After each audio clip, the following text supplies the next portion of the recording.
보수 정당이 경제 성장에 유능하냐? 그건 아니죠. 그들이 극으로 간 건 아니라고 생각해요. 저는 원래 그랬다고 생각합니다.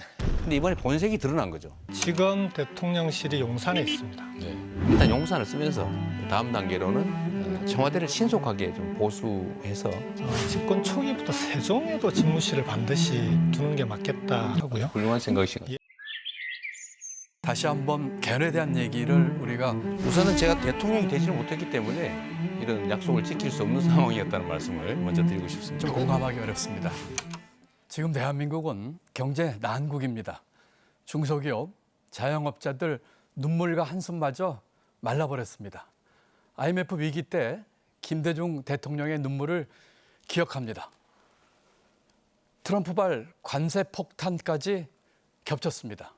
다음 대통령은 어쩌면 인천국제공항에서 취임식을 해야 될지도 모르겠습니다. 인수위도 없을 텐데 전략이 보이지 않습니다. 누가 이 난국을 헤쳐나갈 수 있겠습니까? 저 김동연은 이 어려운 경제 난국을 당당히 헤쳐나가겠습니다. 저는 대한민국 경제 운영의 소중한 경험을 가지고 있습니다. 저는 여러 차례 경제 위기를 극복한 노하우를 또한 가지고 있습니다. 이 경제 어려움과 위기, 김동연이 반드시 이겨나가겠습니다.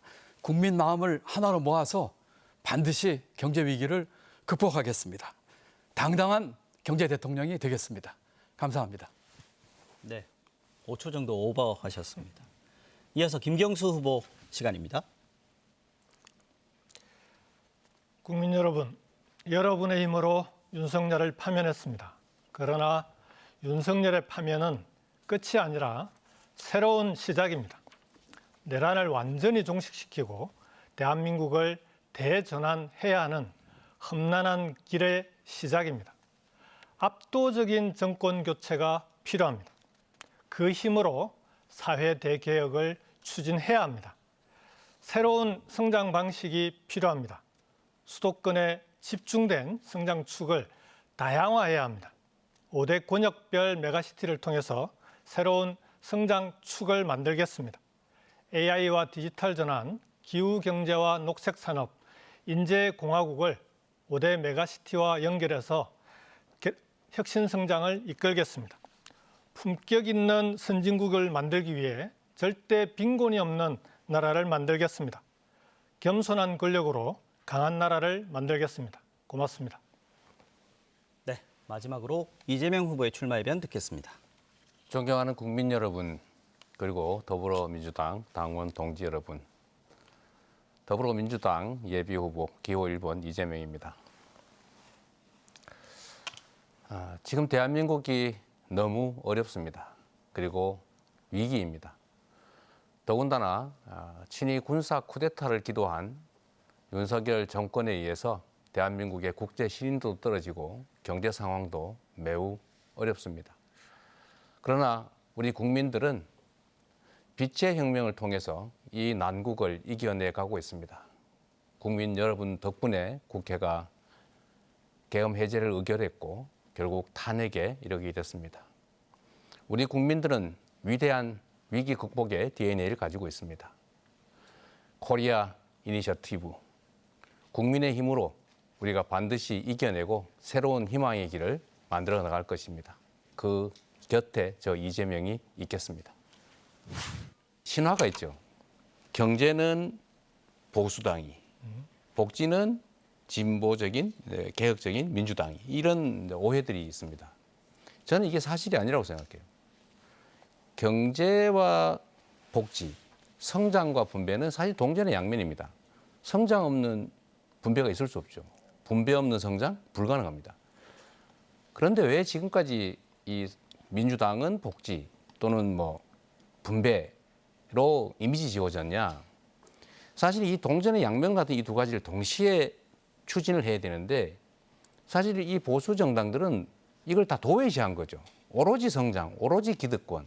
이러다 보니까 우리 민주당은 성장은 당연한 거고 복지와 분배는 너무 소외되니까 이제 그 주장을 많이 하다 보니까 마치 민주당은 복지와 분배만 얘기하는 것처럼 잘못 인식됐던 측면이 있습니다.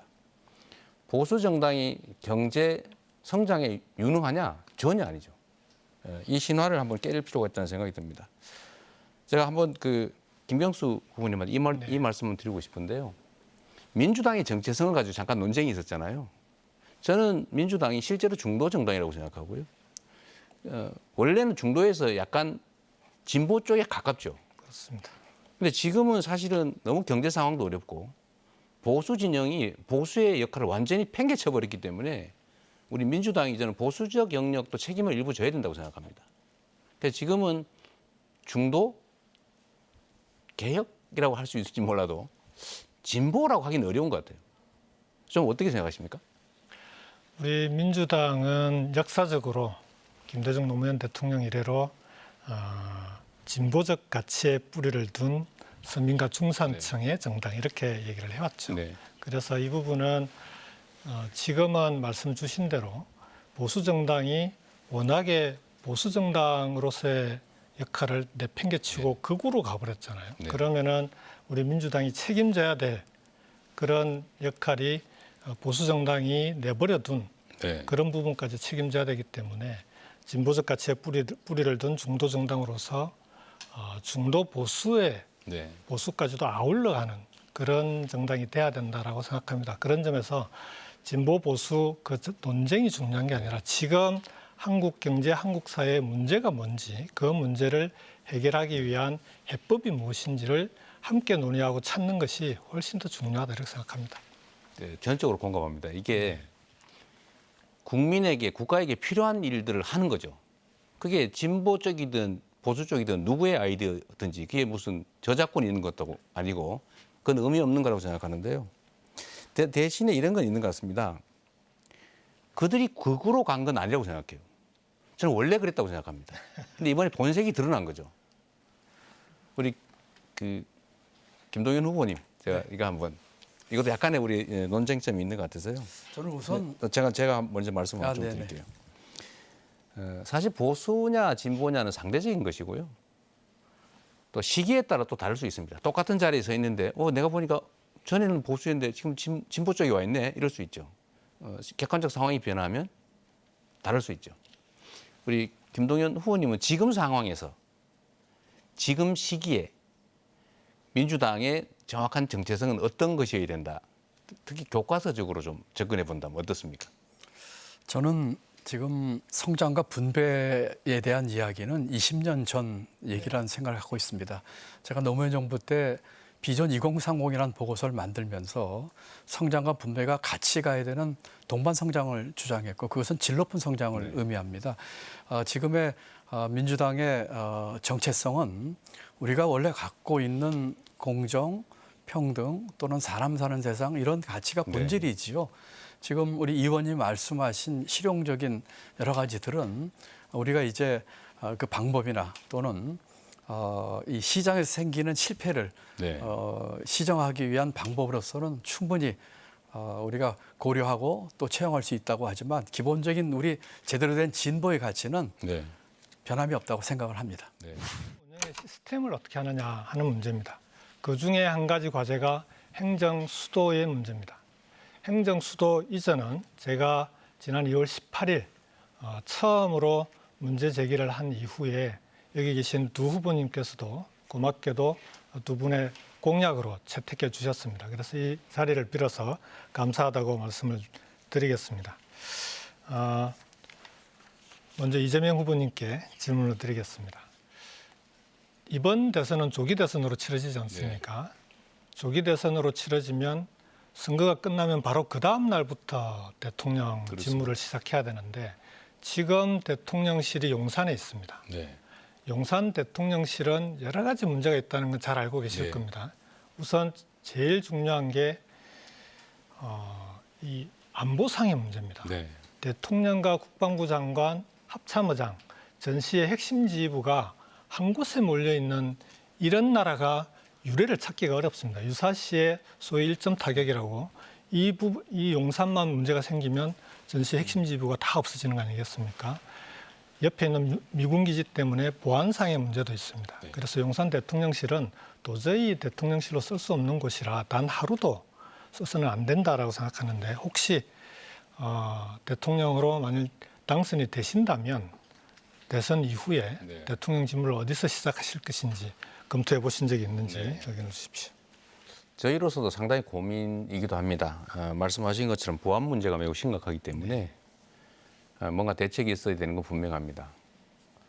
그런데 지금 당장 또 어디 딴 데로 가기가 마땅치가 않아서 그렇다고 그 국민 혈세에 들여서 또 미리 준비할 수도 없고 또 공사 이 집에서 할 수도 없고 그래서 저는 일단은 좀 아까 말씀하신 보안 문제가 있긴 하지만 일단 용산을 쓰면서 또 그렇다고 지금 세종에 다 준비가 돼 있는 것도 아니어서 그 다음 단계로는 청와대를 신속하게 좀 보수해서 그대로 다시 들어가는 게 제일 좋겠다. 그리고 이제 장기적으로는 또 다른 논쟁거리이긴 합니다만 뭐 개헌 문제 등등이 걸려 있긴 한데 가능할지 모르겠습니다만 세종으로 완전히 옮기게 되면 거기다 지어서 가는 게 마지막 종착지가 되지 않을까 쉽지는 않을 것 같습니다만. 말씀 주신 대로 지금 현 행정부가 대통령실 문제를 손을 대기는 어렵지 않겠습니까? 근데 유일한 해법은 제가 생각하기에는 국회가 중심이 돼서 국회의장이 여야 정당과 그리고 여야 정당의 유력한 후보군과 경선 이후가 되면 후보가 정해지지 않겠습니까? 그 후보들과 사전 협의를 거쳐서 용산 대통령실 이외에 청와대나 정부 종합청사를 사용할 수 있도록 하는 방안을 협의해서 풀 수 있다면 저는 그렇게 가는 것이 가장 바람직하다라고 생각하고요. 훌륭한 생각이신 것 예, 이 부분은 국회의장실을 중심으로 한번 이후에 계속 협의해 나갔으면 좋겠다는 말씀을 드립니다. 좋은 의견이십니다. 예. 그리고 집권 초기부터 세종에도 집무실을 반드시 두는 게 맞겠다라고 생각합니다. 이건 어떤 의미냐고 하면 지금 대통령실과 정부 부처가 서울과 세종으로 나뉘어져 있으면서 그 행정의 비효율이 엄청납니다. 비효율 정도가 아니라 대통령이 대통령실의 수석들 위주로 국정을 운영하게 되는 거죠. 그러면서 대통령실의 권력이 집중되고 있는데 이 문제를 해결하기 위해서도 대통령이 세종 집무실을 두고 세종 집무실에서 정부 부처 장관들과 수시로 회의를 하고 협의하는 그런 구조가 꼭 필요하다고 생각합니다. 이 부분에 대해서 짧게 답변을 좀 부탁드리겠습니다. 제가 김동연 후보께도 질문을 드려야 됐어요. 뭐 이상적이긴 한데 서울에도 부처들이 남아 있고 또 예를 들면 행정만 하는 게 아니기 때문에 지금 당장은 거기에 중점을 두긴 좀 어렵지 않을까 싶습니다. 현실적으로. 알겠습니다. 이후에 계속 상의를 해 나가시도록 하시죠. 네, 우리 국민 여러분 정말 고생 많으셨습니다. 물론 아직 끝난 건 아니지만 내란 세력들에 대한 1차 책임 추궁이 이루어지고 있습니다. 탄핵도 돼서 이제 새로운 희망을 얘기할 수 있는 상황이 됐습니다. 대한민국은 민주공화국입니다. 국민의 나라입니다. 국민이 이 나라의 주인이기 때문에 모든 권력은 오로지 국민을 위해서만 사용돼야 됩니다. 그런데 이 군사 쿠데타 기도 세력들이 국민이 맡긴 권력으로 국민이 맡긴 돈으로 국민을 탄압하고 국민에게 총뿌리를 겨눴습니다. 아무도 이런 세상이 올 거라고 생각하지 않았습니다. 그러나 현실이 됐습니다. 앞으로는 다시는 이런 일이 없도록 우리가 노력해야 되겠고 그를 위해서는 지금까지처럼 우리 국민들께서 정말 주인의 자리에서 주인의 마음으로 주인의 역할을 잘 해주시는 것이 중요할 거라고 생각합니다.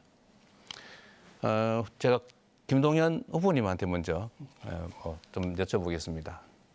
우리 얼마 전에 관세 문제 해결하기 위해서 미국까지 갔다 오시고 또 자동차 부문에서 상당한 성과가 좀 있는 것 같아서 고생하셨다는 말씀 먼저 드립니다. 감사합니다. 제가 또 한번 여쭙고 싶은 것은 이게 사람이 하는 일이라서 우리는 수십 년간 결코 불가능한 일이라고 생각했는데 실제로 이런 일이 벌어졌죠.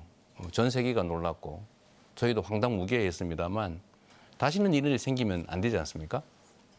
그러기 위해서는 어떤 조치나 대책이 필요할지 한번 우리 김 후보님 의견 말씀을 듣고 싶습니다. 예, 이번에 고맙습니다. 이번 이 계엄과 내란은 정말 있을 수 없는 일이 벌어졌습니다. 이번에 완전한 내란 종식을 위한 응징으로 인해서 마무리를 짓고 또 우리 헌법에는 대통령의 그 계엄 선포에 대한 요건을 강화해야 된다고 생각을 합니다. 또한 우리 사면법에서도 이와 같은 불법 내란을 일으킨 사람들에 대해서는 사면권을 행사하지 못하도록 하는 그런 조치를 통해서 원천적으로 봉쇄해야 한다고 생각을 합니다. 네. 좋은 의견 감사드리고요. 정말 저도 뭐 전적으로 공감합니다. 계엄 요건을 강화해서 대책을 세우고 다시는 못하게 되는데 문제는 이번에도 계엄 요건을 어겼다는 거예요. 결국은 제도만으로는 쉽지 않겠다 그런 생각이 듭니다. 제도를 어긴 게 이번 불법 군사 쿠데타의 본질 아닙니까? 사면 금지도 저도 상당히 일리 있는 대책일 거라는 생각이 듭니다. 이게 이렇게 하면 또 용서받을 수 있구나. 성공하면은 다행이고 실패해도 다시 또 정치적 역관계 때문에 풀려날 수 있구나. 그런 생각을 할 수 있을 것 같아서 이 점은 상당히 좋은 의견으로 저희도 생각이 듭니다. 우리 김경수 후보님 지금 얼굴 많이 좋아지신 것 같아요.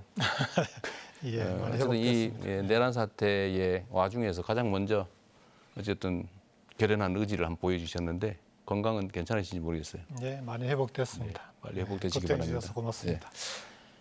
말씀드렸던 것처럼 이게 제도만으로는 해결이 안 된다. 요건을 어기지 않습니까? 근데 헌법을 개정하고 개헌법을 강화해도 물론 그게 조금 도움이 되겠죠. 뭐 사후 승인 절차를 거치지 않으면 자동 해제된다든지 뭐 이런 제도를 만들 수도 있겠는데 그거보다는 저는 좀 더 근본적으로는 국민들을 우습게 알지 못하게 만드는 게 중요할 것 같아요. 좀 어떤 혹시 실질적 대책이라면 어떤 게 있을지 한번 우리 후보님 의견 듣고 싶습니다. 우선 그 전에 제도적으로 계엄 자체가 불가능하게 만드는 네. 그런 방안은 우리가 함께 강구를 해야 되는 거 아닌가 싶습니다. 이번에 국민의힘이 탄핵 이후에 내란 세력과 결별하지 않음으로써 우리가 개헌이 물 건너가지 않았습니까? 네. 대단히 아쉽게 생각을 하는데 만일 다음에 개헌을 논의하게 되면 헌법 속에 있는 계엄 조항에서 평시에 계엄을 할 수 있는 이 조항은 반드시 삭제하는 것이 맞겠다. 그렇게 해서 누가 대통령이 되더라도 계엄을 꿈꿀 수 없는 그런 나라가 되어야 된다라고 생각합니다. 그리고 국민들을 지도자가 우습게 한다는 것은 저는 정치의 문제라고 생각합니다. 정치가 대화와 타협을 통해서 국민들을 주인으로 그리고 국민들이 시민민주주의의 주인이 되는 그런 정치를 실현해야 지도자가 국민들을 주인으로 모시는 그런 사회가 될 수 있을 거라고 생각합니다. 네, 감사합니다. 뭐 전적으로 공감합니다. 제도를 개혁해서 전 시외에는 계엄을 못하게 하자라는 말씀이신 것 같고 또 국민들의 역할이나 이런 것들을 좀 강화하자, 좀 확대하자 그 말씀이신 것 같아요. 전적으로 공감하는 의견입니다. 저는 그렇습니다.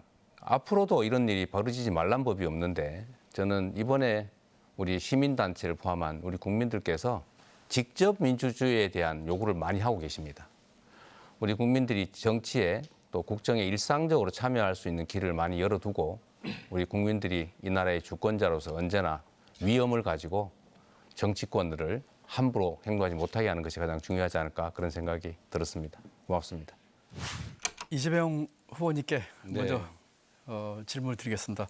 저는 오래전부터 이재명 대표님께 꼭 드리고 싶은 질문이 하나 있었습니다. 3년 전 저는 우리 이재명 대표님과 함께 연대를 하면서 지난 대통령 선거에서 우리 민주세력의 대통령 정권 연장을 위한 노력을 했습니다. 그때의 정치 교체와 국민 통합에 대한 합의를 보았고 그중에 5개 항 중에 첫 번째가 개헌이었습니다. 권력구조 개편이었고 분권형 대통령제로 개헌을 하고 임기 단축을 함께 저와 약속을 하셨습니다. 그리고 동시에 정치 개혁을 이야기하면서 선거법 개정도 함께 합의를 보셨습니다.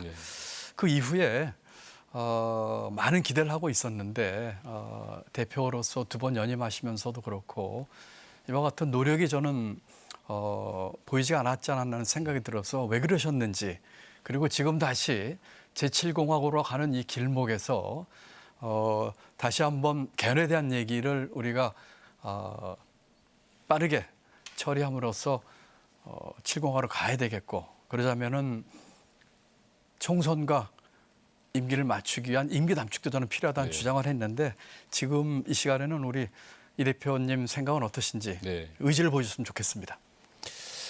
우선은 제가 대통령이 되지를 못했기 때문에 이런 약속을 지킬 수 없는 상황이었다는 말씀을 먼저 드리고 싶습니다. 또 한 가지 선거법 개정은 저희도 노력은 했는데 여당의 반대가 상당히 심했죠. 어쨌든 뭐 단 한 발짝도 못 나간 것은 아마 우리 김동연 후보께서도 다 알고 계실 것 같아요. 분권형 개헌은 지금도 저는 뭐 당연히 해야 될 일이라고 생각합니다. 지금 당장의 개헌의 문제는 저는 하고 싶었죠. 그런데 지금 국민투표법 때문에 아실지 모르겠는데 지금은 국민투표법을 개정하지 않으면 현실적으로 개헌을 할 수가 없습니다. 의원님, 저 답이 충분하신 것 같으니까 제가 다음 질문을 그래도 하나 드리고 시죠. 또 우리 네. 김경수 후보님께도 하나 드리도록 하겠습니다. 저는 대통령이 당선이 안 됐기 때문에 약속을 지키기 어려웠다는 말에는 좀 공감하기 어렵습니다. 대통령이 당선이 됐든 안 됐든 각자의 위치에서 이와 같은 분권형 대통령제와 정치 개혁에 대한 노력을 기울이는 것이 정치인의 도리가 아니라고 생각을 하고 있습니다. 영화에 야당이란 영화가 있습니다. 거기에 그 검사 역을 한 배우가 우리 이 대표님께, 이 후보님께 여쭤보겠습니다. 대한민국 검사, 대통령 만들 수도 죽일 수도 있어, 이런 대사가 있습니다. 우리 모두가 지금 검찰 개혁에는 동의하고 있습니다. 그런데 우리 후보님께서는 칼은 죄가 없다라고 이렇게 발언을 하신 걸 보면 검찰도 쓰기 나름이다, 이런 생각을 하고 계신 것 같습니다. 여기에 대해서는 어떤 의도로 하시는 것인지 한번 좀 말씀해 주시면 좋겠습니다.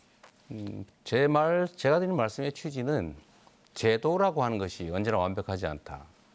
제도는 그 제도를 이용하는 사람의 태도가 더 중요하다, 이 말씀을 원칙적으로 드린 것입니다. 검찰을 뭐 폐지하자 이런 얘기들도 있어서 그럴 경우는 실제로 아무런 대책이 되지 않는다. 그런데 우리 후보님께서는 칼은 죄가 없다라고 이렇게 발언을 하신 걸 보면 검찰도 쓰기 나름이다, 이런 생각을 하고 계신 것 같습니다. 여기에 대해서는 어떤 의도로 하시는 것인지 한번 좀 말씀해 주시면 좋겠습니다. 제가 드린 말씀의 취지는 제도라고 하는 것이 언제나 완벽하지 않다. 제도는 그 제도를 이용하는 사람의 태도가 더 중요하다, 이 말씀을 원칙적으로 드린 것입니다. 검찰을 뭐 폐지하자 이런 얘기들도 있어서 그럴 경우는 실제로 아무런 대책이 되지 않는다. 효율적인 제도로 바꾸고 더 중요한 것은 그 제도를 운영하는 주체, 즉 권력자를 우리 국민들께서 잘 뽑고 또 잘 운영해야 된다, 이런 취지의 말씀이었다는 말씀을 드리고요. 조금 더 추가해도 괜찮을 것 같으면. 아닙니다. 제가 조금 하겠습니다. 답변 감사합니다. 네.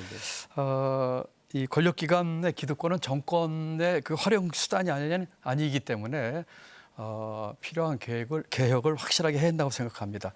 칼 쓰는 사람이 아니라 칼을 바꿔야 한다고 생각을 합니다. 김경수 후보님께도 한 가지 여쭙겠습니다. 저는 기득권 그 개혁을 이야기하면서 기재부의 예산 기능을 분리해서 기획예산처와 재정경제 모델 얘기를 했고 재정연방제까지 주장을 했습니다. 우리 김 후보께서는 참여정부 때 기획예산처 모델로 알고 계시고 경남지사도 하셨기 때문에 같은 생각이시라고 저는 믿고 있습니다만 어떤 견해를 갖고 계십니까? 제가 경남도지사 재직 시절에 말씀 주신 대로 지금 현재 기재부와 여러 사안에서 부딪히거나 설득하게 노력했던 걸 우리 김동연 후보께서도 잘 기억을 하고 계실 겁니다. 그 중요한 원인 중에 하나가 말씀 주신 대로 기획기능과 예산, 재정기능을 한 부처가 동시에 다 갖고 있는, 그럼으로써 부처 위의 부처, 상황부처로 군림하는 이런 행태가 계속 반복되고 있습니다. 이번만큼은 신속하게 정부조직법을 개정해서 기획재정부를 분리하는 것이 맞다. 그래야만 지역도 자율적으로 사업들을 펼쳐나갈 수 있는 조건이 되고 중앙정부도 각 부처의 책임하에 국정이 운영될 수 있을 거라고 생각합니다. 후보님 감사합니다. 저는 지금의 대한민국을 기득권 공화국이라고 규정합니다. 기회 공화국으로 바꿔야 합니다. 이 지금의 기득권 공화국을 깨기 위해서는 3대 권력기관, 대통령실 축소, 기획재정부의 해체 수준의 조직 개편, 그리고 검찰의 대폭적인 개편이 필요하다고 생각합니다. 이와 같은 기득권 공화국을 기회공으로 만드는데 함께 힘을 모으겠습니다.